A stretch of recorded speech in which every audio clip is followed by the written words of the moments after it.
Master Chief, you mind telling me what you're doing on a podcast? Oh, that hurts on a deeper personal level. Does it? First and foremost, that's not Master Chief John 117 from Halo, and yes, you did open the floodgates with this one. That's Spartan Jerome of Red Team, Halo Wars, Spirit of Fire, and my dear. favorite character in the entire Halo universe. Looks like And Master Chief. Calling it Master Chief. all right, if that's the way you want to play this. Welcome to Penn and CJ Midweek Podcast. This is episode 1 of a weekly podcast featuring myself, Penn, and Me, CJ. that's right, he's CJ because process of elimination. Yep. What you can expect to find on this podcast is just a weekly update with ourselves and what we've been doing and what we think's wrong with the world, what we like, and our attempts at humor. If you enjoy what you hear in this first episode, maybe stick around. I'm sure I'll remind you to do that at the end too, though. So, no real structure yet. We'll probably figure that out as we go. But I'd like to open just by asking CJ how your week has been. Week's been pretty good so far. Less stressful than the last couple, and I'm looking forward to this weekend. So yeah, doing pretty well on the by and large. How are you? I'm doing well, actually. Things have been turning out pretty well. I figured out some stuff regarding the future in the next couple of years and such, and I think that everything is going to turn out just fine. I've got a new job lined up, and yeah, so I'm doing pretty well. Right on. I'd like to mention, not that anybody has even a remote frame of reference for this, because this is episode 1, I am on some new medication, and I probably seem a little stoned, because I feel a little stoned. Yep, that's something we'll just go ahead and walk right through as we keep going on through this. But if you start getting too crazy, I'll let you know.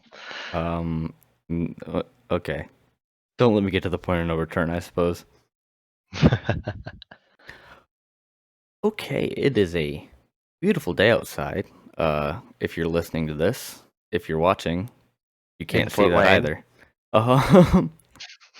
Look out the window and tell me if it's still beautiful outside at the time of listening to this. One of the things that we did is we found some articles that we wanted to talk about. Luckily for you, I have something from Yahoo News, the most reliable news site, where the entire article is a pop-up. Okay. So if I turn on the display capture, you can see, yeah, here we go. So you can see the screen now. Octopus research yields insight into the evolution of sleep. Written by Will Dunham. You try to look him up. Not a lot. Okay. Okay. You can't see the CJ, but it says 3-minute read. Right after the date of posting it, which was last month on the 25th. So I like that they're letting you know that this isn't going to drag on because God knows none of us want it to. The octopus is an extraordinary creature, not only because of its 8 limbs, 3 hearts, blue blood, ink squirting, which is, the best part, camouflage capacity, and the tragic fact that it dies after mating. Wait, that's what, The octopus is an extraordinary creature, and not only because of the fact that it dies after mating. If only we could be so lucky, I suppose. A study by researchers in Brazil published on Thursday shows that this animal, already considered perhaps the smartest invertebrate, experiences 2 major alternating sleep states eerily similar to those in humans, and it even might dream. The findings, the researchers said, provide fresh evidence that the octopus possesses a complex and sophisticated neurobiology that underlies an equally sophisticated behavioral repertoire while also offering a broader insight into the evolution of sleep, a crucial biological function. I like that they highlighted that sleep is a crucial biological function because, I wouldn't know. I have not seen proof of that yet. I've had haven't plenty of either. all-nighters, but I'm still alive and I'm an insomniac, so Okay, so one thing that hops out to me immediately, and something that I think is worth noting with any anything like this, um, people seem to think that humans are much more complex than everything else. Well, that isn't remotely true because we are just made up of biological functions, same as anything else. Um, One example recently was for my biology class. I had to write a discussion post about the food chain and some articles relating to it, and like all of them were about where humans ranked on the food chain, and all of the comments, because you know when you do a discussion post, you have to respond to other people's comments. Right. Almost every single comment was like, "I can't believe we rank so low on the food chain. I can't believe we're not the top of the food chain. What the heck? Why aren't we top of the food chain? What did you think? Where did you think we were? Obviously the top. Why? Why did you think that? What led you to believe that humans, humanity, the one you experience, is at the top of the food chain?" I mean, sure, we have the front-facing eyes. We're predators. Da, da, da, da, da, da, da. We also eat everything else. I mean, Yeah, but also it's not based on that though. I know. I'm It's just it's based counter arguing. more on the fact that whether or not you eat a lot more of something that is also a predator, and how much density of your diet is consistent of that, and how much, Gotcha. because being omnivores, we eat meat, but we don't necessarily eat predator meat. And we don't, Yeah, and as that makes sense. omnivores, we also have a diverse diet. So when you look at the food chain and those factors, and when those factors weigh in, we're closer to the same level as, oh crap, what was it? I'm gonna look this up real quick while I try to remember. Where Mad time to do, blank, man. yeah, I know, but we're like in mid tier, you know, and Uh-huh. That I'd makes say sense for that's most omnivores. acceptable, but everybody's Mhm. like, why aren't we top of the food chain? Why aren't we top of the food we're ranked at a 2.2 between pigs and anchovies, which, I think we should take what we can get. According to NPR.org, and you know what, whatever, it's NPR, I'm not going to argue with it. It's still, like, it's an accurate thing. Yeah. When it comes to making food yummy and pleasurable, humans clearly outshine their fellow animals on Earth. After all, you don't see rabbits caramelizing carrots or polar bears slow roasting seal. In terms of the global food chain, Homo sapiens are definitely not the head honchos. Instead, we sit somewhere between pigs and anchovies, scientists reported recently. Let's see where that link takes us. PNAS.org, Proceedings of the National Academy of Sciences in the United States of America. Oh, that is a good source. Trophic levels, which determines where you rank on a food chain, are critical for synthesizing species diets, depicting energy pathways, understanding food web dynamics, and ecosystem functioning, and monitoring ecosystem health. Specifically, trophic levels describe the position of species in a food web from primary producers to apex predators, range 1 to 5. Small differences in trophic levels can reflect large differences in diet. Although trophic levels are among the most basic information collected for animals and ecosystems, a human trophic level has never been defined. Here we find a global HDL of 2.21, i.e., the trophic level of anchoveta. This value has increased with time, consistent with the global trend towards diets higher in meat. National HDLs ranging between 2.04 and 2.57 reflect a broad diversity of diet, although cluster analysis of countries with similar dietary trends reveal only 5 major groups. We find significant links between socioeconomic and environmental indicators and global dietary trends. We demonstrate that the HDL is a synthetic index to monitor human diets and provide a baseline to compare diets between countries. So that's interesting. I hadn't considered that we use trophic levels to determine and cross-compare diets. I find that extremely interesting. Yeah. So primary producers makes me think mostly plants or herbivores. Plants would definitely be at the bottom of the food chain because all they do is produce nutritional value if they're on the food chain and eat sunlight, which isn't even something that anything else can eat. So in Right. in a sense, plants are the apex predators of the solar system. I guess you could look at it like that. Yeah. I choose to look at it like that. I'm now scared of that tree outside my window. That's what works for you, I guess. So yeah. Oh boy. My article tied into this a little bit in terms of especially what you were talking about. It also deals with octopi Right. and the octopus in general. Just the idea of this was going over a post on started going viral on Instagram and Twitter, but just a guy recording a octopus, which are generally considered more gentle creatures, lashing out at him, and then later on he posted that it later attacked him when he was exploring the beach, which brings up an interesting point to me, being that in his case he was already recording it when it didn't expect it to attack, but I've seen way too many videos out there of people being recording themselves being actually attacked by wild animals, and while it usually ends well, that's also a problem because your primary instinct in that situation needs to be not documenting it, but escaping the situation. For sure. Like you shouldn't 'Cause you have to think that on at least some lower baseline level, these people are have to acknowledge that they could very well be documenting their own mauling. That's true. Hold on, I have the video pulled up. Gotcha. So let's watch this together. Let me get it up. It is on the this is from the CBS News Twitter. Here is video shows the moment an octopus lashed out at a beachgoer in Australia, leaving him with marks on his neck and arms.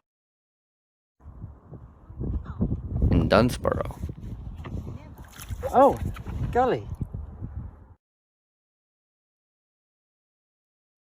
Yeah, dude, wow.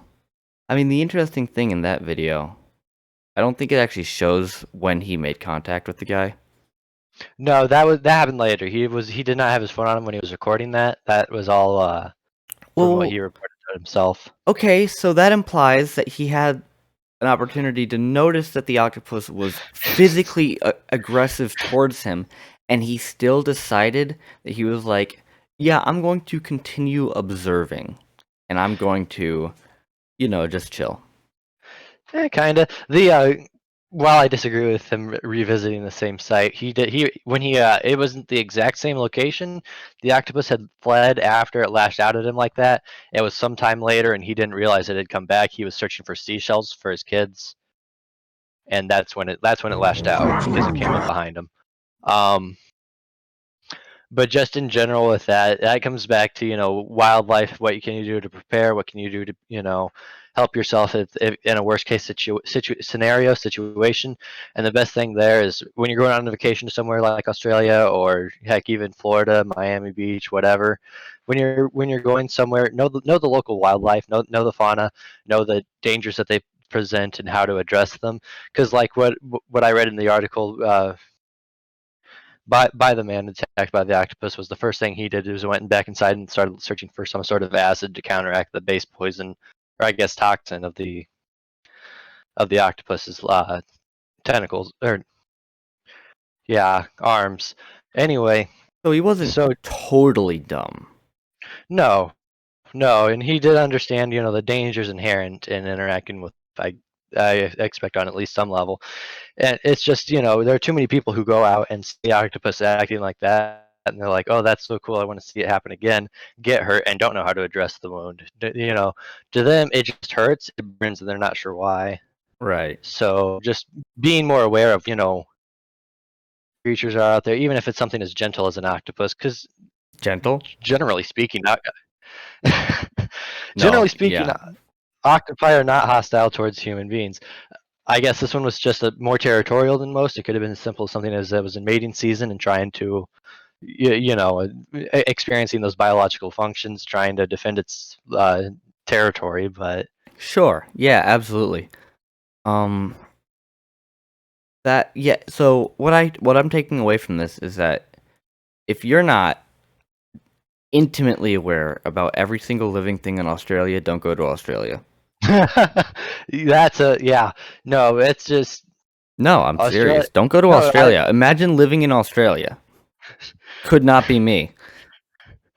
there's just too many. There are too many dangerous wild animals out there. But just be aware of your surroundings, know what you might encounter, and do your best to prepare for them when possible. If it's somewhere very dangerous or very, filled with wildlife, have a guide, have someone who knows what they're doing with you, just because you never know what could happen.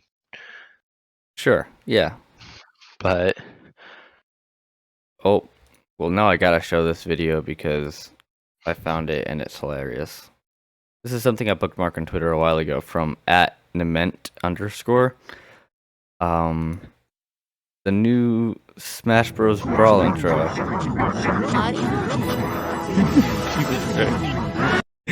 Okay. I gotta show this to you later. So you remember Super Smash Bros. Brawl, right? yeah, way back when. The intro where it just goes down the cliffside and it's all of the characters. Yep. It was that, but it was all King DD and one Luigi. Oh boy. So funny. Mm-hmm. I gotta see if I can send that to you somehow. Yeah. Oh, that brings us to another question. Have they started offering the vaccine up up at your college, up at your university, or is that just at the main ones right now? It appears to just be at the main ones, but I'm not totally clear. All I know is I've already been scheduled for my first shot. Gotcha. Nice. My girlfriend was so kind as to find an opening and contact me, ask if I was open that day, and then sign me up. Nice. Yeah, it's excellent. So I'm going to be getting the Daddy Fauci juice. Congrats. Thank you. Have you? I'm honored. Oh, another article. This one was from, I think it was Fox News that I saw it, but I've seen it on multiple other sites since. The AstraZeneca recall. Have you heard about that? No. I've Oh, not. okay. So this was AstraZeneca finally got cleared in the United States, and within a week or so of releasing or starting to send out the vaccines, they had to do a mass recall because of an ingredient mix-up in one of their labs An or one of the ingredient production mix-up? facilities. Uh-huh. How ignorant do you have to be to put the wrong thing into a vaccine? Dude, I don't know how it happened, but the Biden administration is already like they kicked AstraZeneca out of the facility, out of that production line, and put Johnson & Johnson in charge. Okay. So I mean, evil corporation, but they're still making a vaccine that works. yeah. I was actually reading an article about the Johnson & Johnson vaccine and the testing they were doing on adolescents. Yeah. I'll pull it up and read a little bit of it to you because it's from the New York Times. Let me pull it up. Johnson & Johnson has begun testing its vaccines in adolescents, written by Apurva Mandavili. I'm so sorry if I butchered your name. I don't think you'll ever listen to this, though.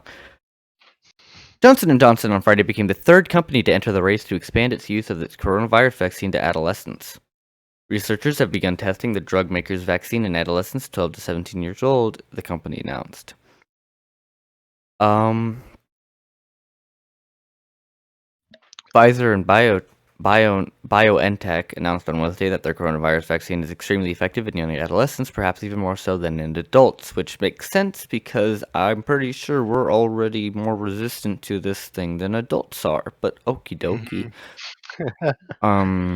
A single-shot version of Johnson & Johnson's vaccine was authorized in February by the FDA for use in adults and is now being tested on adolescent subjects, made by Janssen Pharmaceuticals, a subsidiary. The vaccine is authorized in Canada and many other countries already. But a mix-up in ingredients at a Baltimore facility made delivery oh, what the hell? Yep, that's it. That's it. Johnson & Johnson, no! The COVID... no. Dr. Paul Stoffels, their chief scientific officer, says the COVID-19 pandemic has had a profound impact on adolescents, not just with the complication of the disease, but with their education, mental health, and well-being. So maybe if we get our shit together, we'll be able to help them out. I can't... Well, good news, as of Thursday, almost 31% of all Americans have received at least one dose of the vaccine. That's good. And 17.5 have been fully inoculated. That's up from the 16 it was, last Friday? Right, that's according to the CDC. Got it. But That's children good under to hear. 18 account for about 23% of the population in the US, and the country cannot hope to reach herd immunity, the point at which the virus begins to run out of vulnerable hosts without protecting them. Which makes sense because, you need a majority of the population, and we make up 23%, which is greater than 50. Um, no, I think yeah, they're looking more at the speculative, potential life, so to speak, right. aspect of it. But I do get the joke there. That was funny. Um, yeah, I think it's been such a tumultuous time period, and Yeah, I have to it, say I'm proud of America for how aggressively we are pushing this vaccine. yep. I'm sorry for any anti-vaxxers out there. You're simply not going to win this argument, and you shouldn't. Um, well, that's an I will entire say, other discussion. yep. I will say, adding on to that, as proud as I am of America for pushing the vaccine so hard, I am also deeply ashamed of just the general spring break Oh my God, yeah, Florida, antics we've seen. Florida specifically, it's just Miami Beach, the place to beach. If you're a I mean, beach, well, and for me, it's not.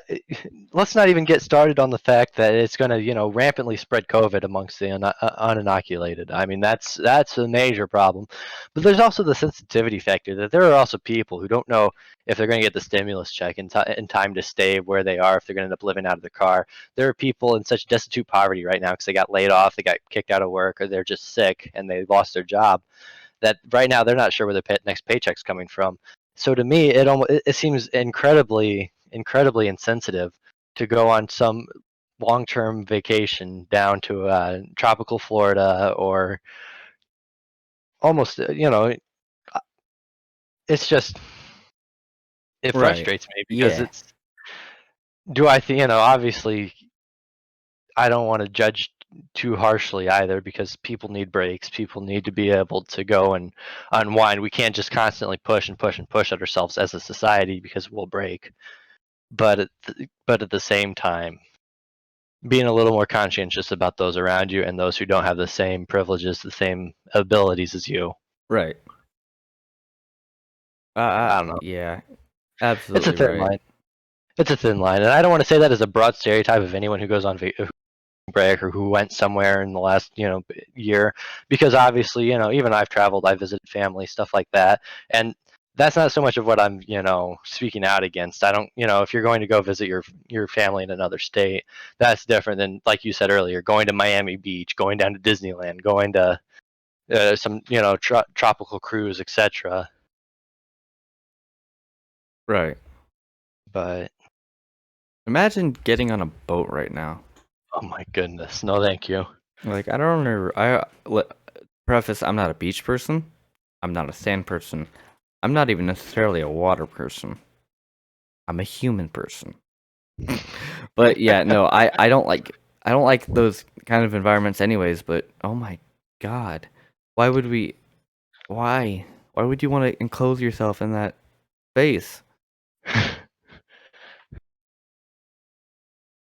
Oh my goodness. I don't know, man. I just kind of hoped we'd recognize that we have a chance to push through, but we just can't give in to the fact that we're bored. We're bored. Oh yeah, you're bored. Okay, I'm bored, but I'm not going anywhere. I'm sitting here recording a podcast nobody's going to listen to. And you know what? That's just fine. I'm happy doing it. hmm it's indicative of the fact that there are other ways to resolve boredom than having to go out and do something extravagant. Yeah. Like under a situation in normalcy, who cares how extravagant someone is with their money, with their vacationing, whatever. It's not, as long as it's not inherently harming or abridging rights of other people. Yeah. It's their prerogative. But when it comes to, again, the pandemic with another potential super spread of the virus, it's just ill judgment and ill advised, and I mean, haven't other countries already gone into lockdown for their third wave? hmm Maybe even I fourth? I don't know for certain about fourth. I know definitely third. I think that was what Germany was one of them. I know France. France was one France, of them, yeah, right? Yeah. yeah. A lot of the European Union nations, not part of the Eastern Bloc, did. I don't I don't know for certain how affected the Eastern Bloc European nations or post East Bloc European nations have been affected, but because they don't break news very frequently. But a lot of the Western European nations have been highlighted for that. I Okay. don't. Yeah. Go ahead. No, I'm sorry. My brain went in a totally different direction. Oh, no sweat. I found an article that is really funny to me for a lot Uh, of let's, reasons. let's go for it.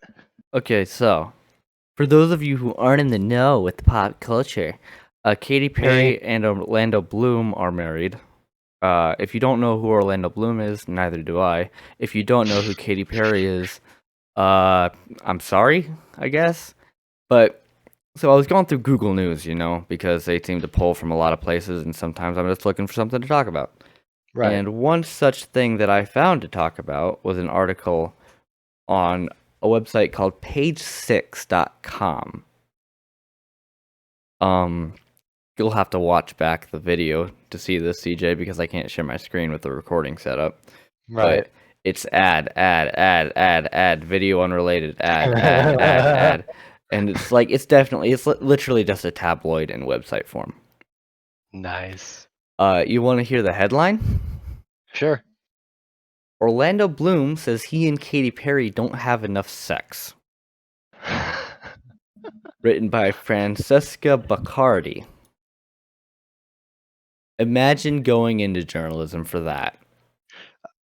I can no. It's not worth a paycheck, dude. Katy Perry might not be thrilled to hear her fiance's NSFW complaints about their personal lives. Orlando Bloom candidly shared in a new interview with The Guardian that he and the Roar songstress aren't having enough sex, but chalked it up to Perry having given birth in August to their daughter, Daisy Dove. Yeah? Is that what you think it's about? Is that why you think you're not okay? That's one of the How things that drives often me do nuts. you have sex? The reporter asked the Pirates of the Caribbean star. Not enough. We just had a baby, though, Bloom says. So that was the entirety of the conversation. Two lines of an interview that this article is surrounding. Oh my goodness. That's it's news sources like that that drive me insane just because of how inane they become. Like I apologize to any followers of People's Magazine, but it drives me insane when I get news from that on my phone just through virtual feeds because of the fact that typically when People Magazine is in my opinion it belongs on the checkout aisle in Walmart at the very Absolutely. end of the aisle for you to look at and laugh at like, oh my gosh, I can't believe they're trying to do that now. But when I'm pulling stuff up on my phone, I don't usually check the I check the title, see if it'll interest me, open it up, and then I check the source Right. just to make sure I know what I'm reading from. And every time I open it up and see People Magazine, I'm like, crap, why did I walk into this again? Because they're catchy headlines. Like, it definitely grabbed my attention. I was like, what the hell is this? That's true. It's part of the sensationalist Okay. press. Fun thing, and look, Orlando Bloom, I'm sorry for the loss of your dog. But the fact that the original thing wasn't even enough content to take up 3 proper paragraphs. So it moves on immediately after that to the British actor also says his greatest loves of his life are his son Flynn, with whom he shares with ex Miranda Kerr, his late dog Mighty, Daisy Dove, and Perry, the platypus. No, but it literally doesn't have enough time, so it makes a transition into the fact that his poodle got eaten by a coyote. I'll be honest. They should have just made an article purely based off of that. Like, I'd read that. I'd feel Exactly. bad, but I'd read it. hmm But just because, in terms of relevance, none of it's relevant. But that seems to closer to something that would actually be like something you could bring up in conversation at any rate. Right. But whatever. Absolutely. Um, oh my god, this one's good. Headline from phys.org, physics.org. No Gotcha. threat to Earth as huge asteroid zooms past. Are you sure? Are you sure there's no threat to Earth? I'm pretty sure there might be a threat to Earth, given that we have not been impacted yet. The largest asteroid to pass by Earth this year has made its closest approach, posing no threat of cataclysmic collision, but giving astronomers a rare chance to study a rock formed during the beginning of our solar system. So that's neat. Yeah, at the same time, that's kind of it almost seems speculative. Not to counter it, I mean, if they have this behind it, research behind it to substantiate that claim, what do I care? But it seems like a leap in logic. Okay, here's a paragraph that interests me and really brings up a question of definitions. The asteroid was 2 million kilometers away at its nearest, according to NASA, more than 5 times the distance between the Earth and the Moon, but still close enough to be classified as a potentially hazardous asteroid. Is the Moon a potentially hazardous asteroid? What would we define it as within a decaying orbit?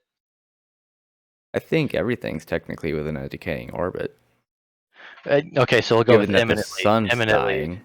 yeah, decaying orbit then. Right. No, Because I probably would not. right. So I don't think I don't think it's a threatening object, at least as of this point in time. Were it to be hit by something else and knocked out of its orbit, etc., yeah, then there's a problem.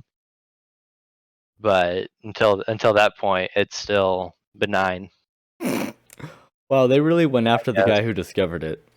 Oh So gosh. apparently, I'm gonna butcher this. Astrophysicist Gianluca Massi of the Italian-based Virtual Telescope Project was very excited because he trained the lenses of the telescope that discovered it, and he was doing a live demonstration of some kind. He said, "Oh yes, friends, do you see this dot of light? This dot of light is the asteroid." And Italian people are Russian, that's why I'm doing that accent. I'm sorry, I don't know why I slipped into an accent to begin with. "How happy I am, how proud I am, how excited I am to bring this to you live," said Masi as he displayed a grainy image of a pale dot during a YouTube broadcast. Wow. Yikes, dude. Ouch. Leave the guy alone. He's just happy about his rock. Wow, they really went after him with that sentence. I mean, on the one hand, yeah, typically scientific discoveries like that are less than thrilling to the average eye looking at the stuff. I mean, it's a dot on like they said, it's a dot on a grainy screen. But at the same time, from a more rational scientific perspective, that's actually pretty intense, pretty exciting, just because it's something. It got picked up by 720p. Right. Which is impressive if something gets picked up in 720p. And then he goes on to mention that because of its elongated orbit, NASA said it picks up speed like a skateboarder rolling down a half pipe and then slows after being flung back out into deep space and being swinging back towards the sun. I didn't know Tony Hawk was an astronaut, but that's pretty cool. I just like that metaphor. Elongated orbits aren't anything new. Obviously, it makes sense that if it's an ellipses, the closer it gets, the faster it gets, and then it just gets slower as it goes back out and repeats that process.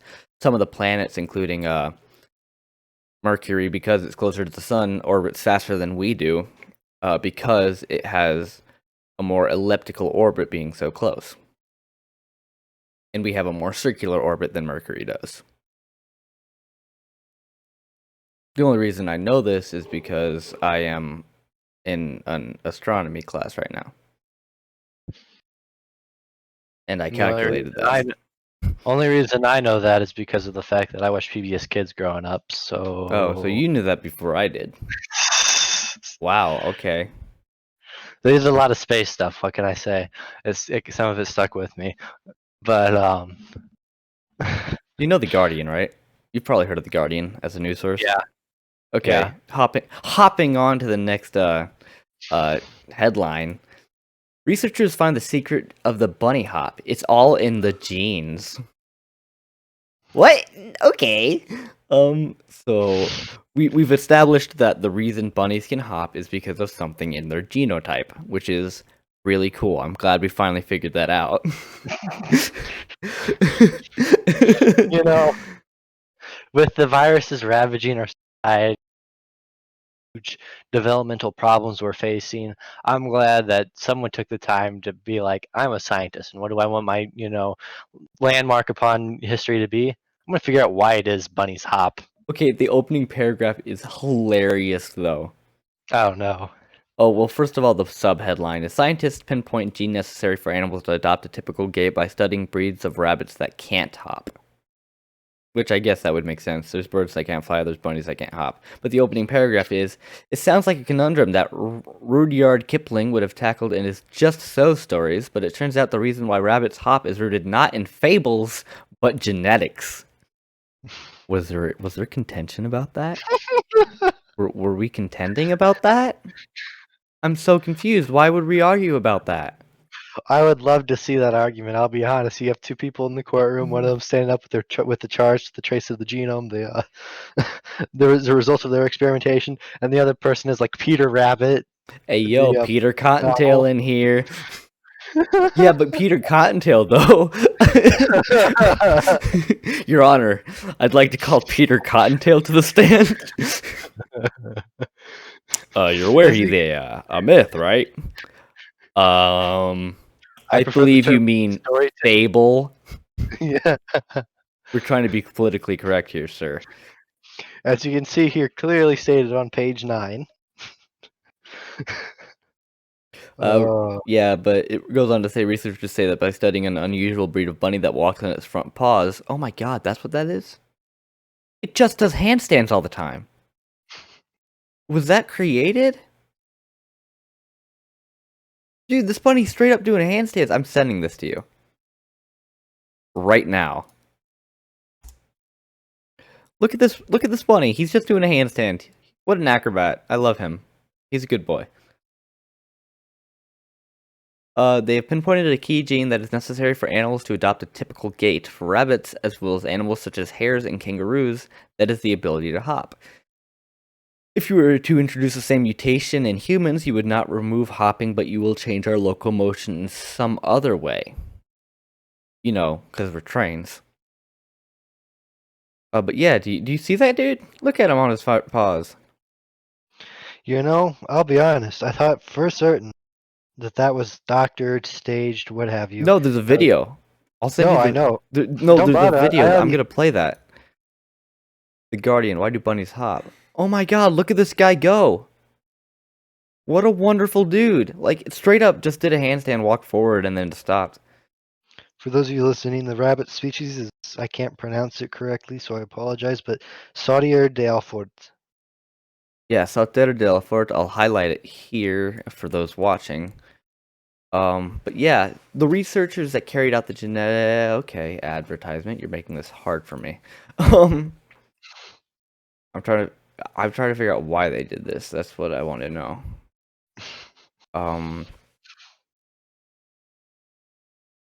Because with everything else going on right now, what else is what else was their community supposed to investigate? The team says their discovery coincides with previous work showing that mice, which had a mutation in their RORB gene, not only had eye problems, but an unusual walk akin to a duck waddle. If a mice ever waddles towards me, I'm getting Tom. If a mice ever waddles towards me, is that what I said? Yes, that's what you said. That's what I said? Mm-hmm. Word for word. I wish I could tell you differently. Well, that seems like a good place to wrap up the first episode of Penn and CJ, a midweek podcast. Thank you, everybody, so much for listening. If you liked what you heard, be sure to like, comment about what you thought of the articles. What was your favorite article that we talked about? Hit that subscribe button, turn on the bell so you can know when we post every week. Even though it will be weekly, you should still do it anyways because it really helps us out. And if you like what you hear, that would be nice. Anything to send them off with, CJ? Nothing much. Have a good rest of your week, anyone listening, and stay strong against the world that seems to constantly try to demoralize us. Yeah, lame. See you guys.